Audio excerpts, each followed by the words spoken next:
Lieutenant Scott Parker had seen a lot in his 15 years of military service, but what happened on that frosty morning at the heavily guarded outpost, 23 in the wilderness of Alaska, surpassed everything he had ever experienced.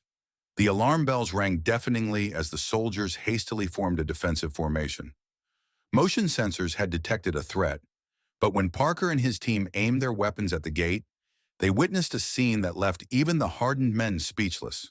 A full-grown brown bear had breached the security fence and was lumbering straight toward the command building.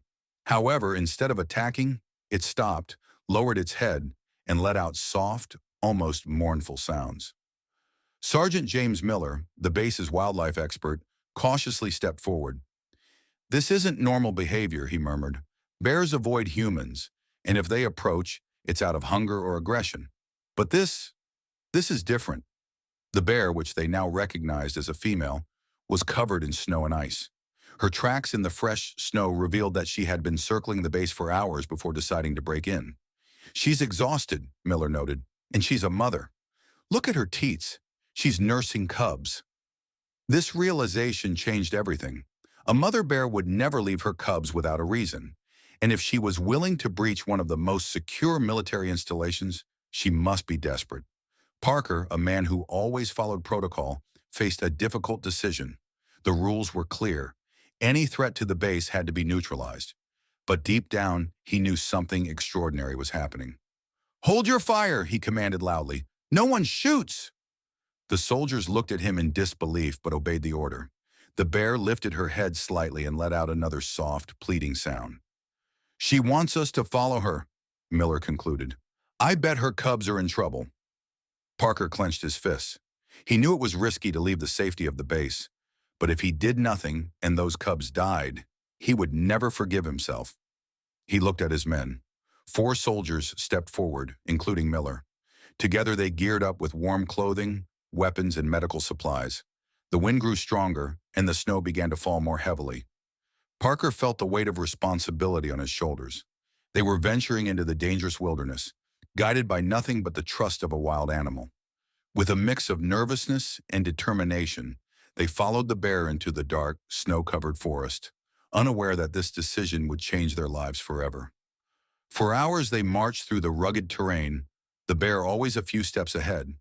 Sometimes she would stop, turn around, and wait, as if making sure they were following. The snow grew deeper, and the icy weather made their journey more difficult. "How far are we from the base?" one of the soldiers asked. Miller checked his GPS device. "Over 5 kilometers, and the trail leads further into the wilderness.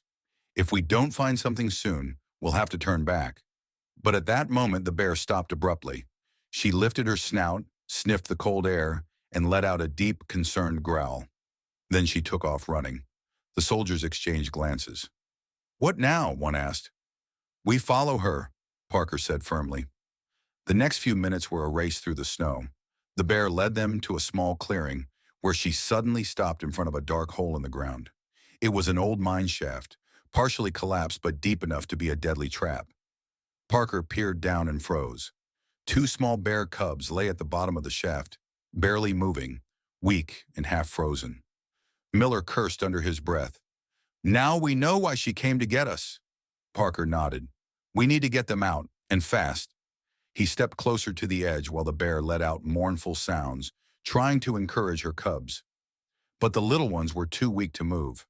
"We need ropes," one of the soldiers said. Parker activated his radio. "Base, this is Parker. We found 2 bear cubs in a mine shaft. Send climbing gear and medical supplies immediately." The response came promptly. "Understood. Team is on the way." But they had no time to lose. Nightfall was approaching, and with it, the deadly cold. "Let's get started," Parker said decisively. "We'll get them out." The icy wind whipped through the dark forest as Lieutenant Parker and his team hastily secured their equipment. The mother bear stood impatiently at the edge of the deep mine shaft, her worried sounds echoing through the silent night. Below in the darkness, the 2 cubs lay motionless, weak and enveloped in the biting cold. "We need to act fast," said Sergeant Miller, the unit's wildlife expert, as he checked his climbing harness. "The longer they stay down there, the slimmer their chances of survival." Parker nodded and radioed the base. We need ropes, emergency supplies, and thermal blankets. The cubs are in critical condition. The response came quickly. A rescue team is on the way, but the storm will delay their arrival. You'll have to improvise.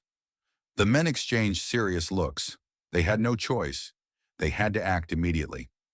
With utmost caution, Miller secured a rope to a sturdy tree and prepared to descend into the narrow shaft.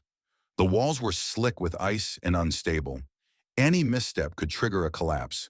Slowly, he lowered himself down, his breath forming small clouds in the freezing air. When he reached the bottom, he could hear the weak, labored breathing of the cubs. The larger one moved slightly, but the smaller one lay completely still. Miller's heart raced. They were weak, but they were alive. The mother bear watched intently, letting out soft, almost soothing sounds as Miller carefully lifted the first cub. It was no heavier than a large bag of equipment, but its body was ice cold. He wrapped it in a thermal blanket before securing it to the rope. "Pull it up," he called. With combined effort, Parker and his men carefully hoisted the small cub to the surface. The mother bear immediately sniffed it and let out a quiet, relieved growl. But her eyes quickly returned to Miller, who was still below. She knew one cub was still missing. Miller turned to the second cub. It was weaker than its sibling, barely moving. He carefully felt its small body. Its breathing was shallow but still present. Quickly, he wrapped it in another thermal blanket and secured it to the rope. The minutes dragged on endlessly as the team slowly pulled the second cub to the surface. Then, the unexpected happened. The walls of the shaft began to give way, a low rumble echoing through the ground. "Pull me up now!" Miller shouted as he gripped the rope. The soldiers pulled with all their strength, just as the ground beneath him collapsed. A moment later, and it would have been too late. Gasping, Miller lay in the snow. The shaft was now completely buried. Had they taken just a few seconds longer, he would have been trapped. The mother bear looked up from her cub and fixed him with her dark eyes for a long moment. Then, as if she had finally placed her trust in the humans, she sniffed gently at the second cub and let out a calming growl. She pressed both cubs close to her, keeping them warm. "We did it," Parker murmured, sinking into the snow. But their work wasn't over yet. The cubs were still in critical condition, and they had to do everything they could to ensure their survival. "We'll set up a temporary camp," Parker decided. "We'll stay with them until they stabilize." As the storm raged around them, the soldiers began setting up their emergency camp.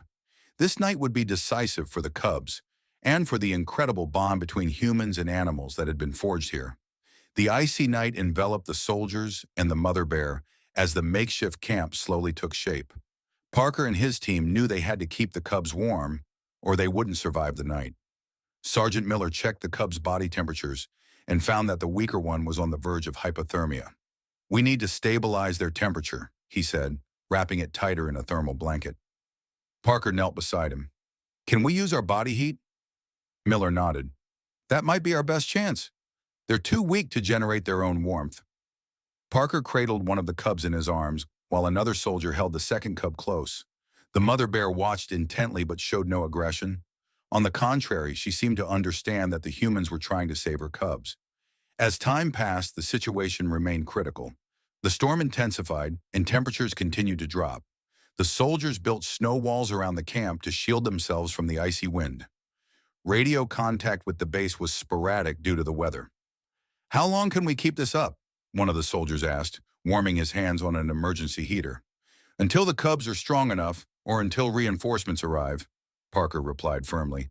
"But we're not giving up on them." The hours dragged by painfully slowly. Taking turns, they kept the cubs warm, while Miller regularly checked their vital signs. The weaker cub was still breathing shallowly, but it showed the first signs of improvement. The mother bear kept casting worried glances at her cubs but allowed the humans to continue. Just before dawn, a radio message finally came through from the base. "A rescue team is on the way, but the storm is slowing them down. They won't arrive until midday." Parker pressed his lips together. They had to hold out for several more hours. He glanced at the mother bear, who had now lain down beside her cubs. She let out soft growls and gently licked the weaker cub's fur. "She's doing her part. We'll do ours," Miller said quietly. With the first light of dawn, the temperatures became slightly more bearable. The cubs began to move a little and made weak sounds, a sign that they might survive. Parker and his team felt a glimmer of hope, but they knew the battle for the cubs' lives was far from over. The storm briefly subsided, and Parker took the opportunity to scout the area for additional shelter in case the weather worsened again. The soldiers worked together to pile up more snow and create better coverage for their camp. "We need more fuel for the emergency heater," one soldier said. "If we start a fire, it could be dangerous," Parker interrupted. "The bear trusts us, but an open flame might make her nervous." Miller nodded in agreement. "Besides, the smoke could give away our position. We'll have to find another way." As the soldiers worked, the mother bear approached the camp and sat down at a respectful distance from Parker. Her dark eyes studied him intently. For a moment, it seemed as if she was testing him. Then she slowly lowered her head and closed her eyes briefly. Parker watched her, fascinated. Was this a sign of trust? Over time, the cubs began to recover slowly. They moved more, and their breathing became more regular. Parker felt a wave of relief, but the danger wasn't over yet. They had to fully stabilize the cubs before the next snowstorm hit. Hours later, another radio message came through. "The rescue team is 2 hours away. Hold on." Parker nodded firmly. 2 hours. That was all they had to endure. The hours passed agonizingly slowly as the storm continued to rage over the makeshift camp. Parker and his team had done everything they could to stabilize the cubs, but the cold was relentless. Temperatures continued to drop, and even the thickest blankets seemed insufficient to provide enough warmth. "How are they?" Parker asked, looking at Miller, who was checking the cubs' vital signs again. "The stronger one is doing well," Miller replied. "It can lift its head and responds to sounds. But the weaker one—" Parker looked at the motionless bundle in Miller's arms. Its breathing was barely perceptible, and its fur felt alarmingly cold. "We need to do more," Parker murmured, taking off his thick jacket. "I'll warm it directly against my chest. Maybe that will help." The other soldiers looked at him with concern, but no one objected. In this hostile environment, every measure counted to save the cubs' lives. Parker held the small cub close, using his body heat as a last defense against the icy cold. The mother bear watched him with dark, attentive eyes. She had grown more trusting of Parker and his team, as if she understood that they were the ones protecting her cubs' lives. Time passed, but the storm showed no signs of letting up. The radio connection to the base was unstable, and the rescue team was struggling to make its way through the blizzard. "She just needs to hold on a little longer," Parker muttered. Suddenly, there was a rustling near the camp. A shadow moved through the heavy snowfall. Parker and the others instinctively reached for their weapons. Was it another animal, a wolf, or even another bear? The mother bear lifted her massive head and let out a low growl. It wasn't a sound of fear, but a warning. The soldiers froze in tense anticipation. Then a figure emerged from the darkness. "Damn, it's about time," a voice called through the howling wind. It was the rescue team. 3 soldiers in thick winter gear were hauling equipment and supplies through the snow. "We thought you were lost," one of them shouted as they made their way into the camp. Relief washed over everyone. Parker carefully handed the cub to Miller and stood up. "We don't have much time. The weaker cub is still critical." The rescue team wasted no time. They set up a larger, more sheltered camp and activated additional heating systems.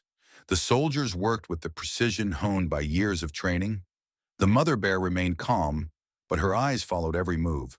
Parker slowly approached her. "It'll be over soon," he whispered. The long night wasn't over yet, but with the arrival of the rescue team, new hope emerged. The final battle against the cold had begun. As the rescue team prepared to transport the cubs, the storm began to subside. It was as if nature itself had decided to give them one last chance. The sky gradually cleared, and the first rays of the weak winter sun fell on the camp. "We should try to provide the cubs with specialized thermal blankets before moving them," one of the newly arrived medics suggested. "Their condition is still too unstable for immediate evacuation." Parker nodded in agreement. "We won't take any risks. These little ones have fought long enough." As the team worked with utmost care, the weaker cub began to stir. A faint sound, barely more than a whimper, reached Parker's ears. A triumphant smile crossed his face. "It's alive," he whispered. Miller nodded. It's alive, but we're not out of the woods yet. The mother bear slowly moved closer to the camp. Despite the presence of so many humans, she showed no signs of fear or aggression. Her gaze rested on her cubs, and it almost seemed as if she knew her patience would soon be rewarded. The night was almost over, but their mission wasn't finished. The final battle against the cold would only truly be decided when the cubs were safely back in their mother's arms. The first rays of sunlight broke through the thick clouds, casting a faint light over the icy landscape. The storm had passed, but the cold remained ever present. Parker and his team knew they didn't have much time left. The cubs were alive, but their survival still hung by a thread. The mother bear watched their every move with unwavering patience.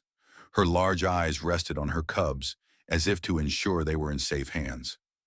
Parker took a step closer, his gaze meeting hers. For a moment it seemed as if she understood him. Then she turned her attention back to her cubs. "We need to return the cubs to their mother," Miller said quietly. "They're stable enough, but they need her warmth and care." Parker nodded and signaled his team. Slowly, almost reverently, the soldiers approached and gently placed the blanket-wrapped cubs in the snow. The mother bear waited a moment, then slowly moved toward them. First, she sniffed them, then she licked their fur, as if to reassure herself they were okay. The soldiers held their breath. This was the decisive moment.